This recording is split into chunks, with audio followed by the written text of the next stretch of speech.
तर आज दुसऱ्यांदा आमदार रोहित पवार यांची ईडी चौकशी सुरू आहे। आज रोहित पवारांच्या समर्थनात स्वतः शरद पवारांच्या पत्नी प्रतिभाताई पवार राष्ट्रवादी कार्यालयात दाखल झाल्या होत्या।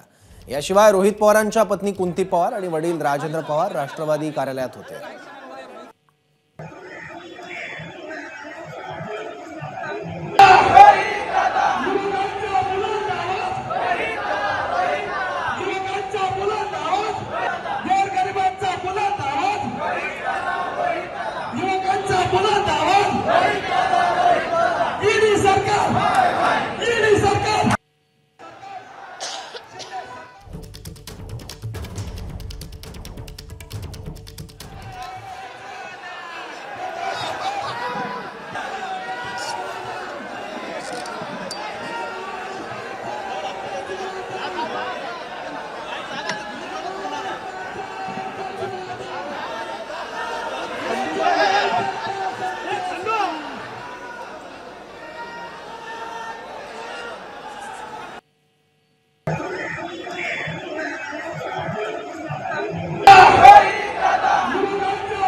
एबीपी माझा, उघडा डोळे बघा नीट।